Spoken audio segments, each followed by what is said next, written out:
question that was put to Ela was really controversial, and it goes completely against the grain of modern thinking. What would be your answer?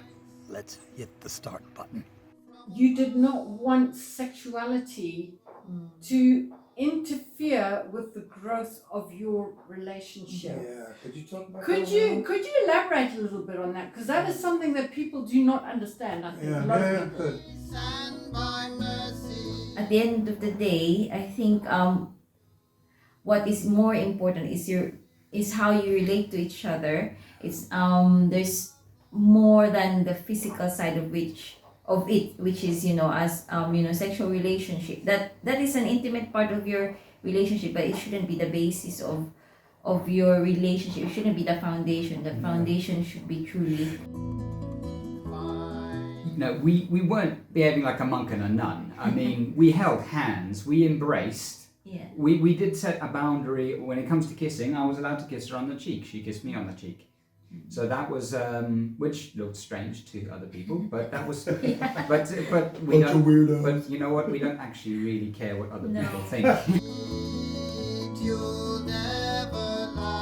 you see, there's an important Yeah, there's an point. important Yeah. point. Because yeah. what you do, what you feel is right, should not be dependent on what other people think of you. And I think that is something you need to have, that security in your own personality to be able to walk like. This is also not an instruction. I'm not. We are not advocating that because we chose not to kiss on the lips that every couple should not kiss on the lips. If your relationship is inclined towards such, then I would say go for it. But it's up to you to define what those boundaries are. Yeah, I'll never forget, Ela, when I talked to you some years ago and I asked you about this question, you said, well, we didn't want to confuse the issues. Because what you were doing at the start of your relationship, up until the time you married, is you were establishing ways and means of getting along even before you married without actually doing it. You were learning about each other. And you told me that you felt that if sexuality was involved in it, then it would confuse the issue. To me, that made such perfect sense.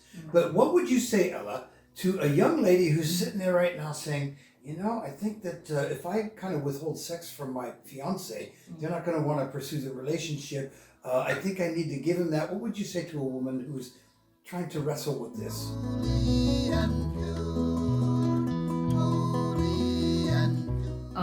Is it in the context if they haven't had yet? Yeah, they haven't had it yet.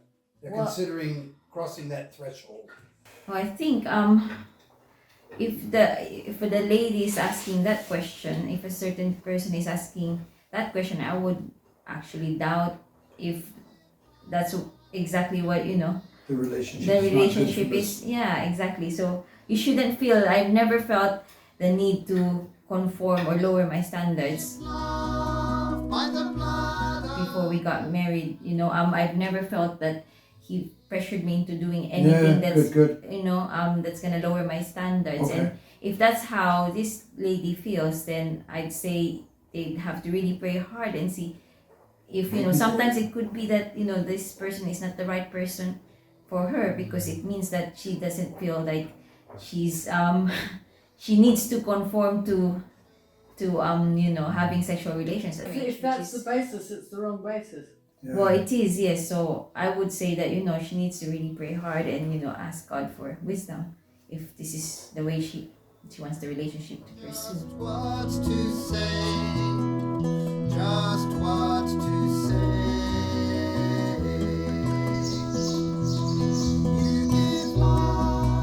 Well, that was such a clear answer and with irrefutable logic.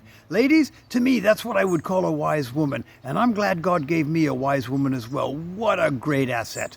Next week, Judy and I are going to talk about arguments. See you next week.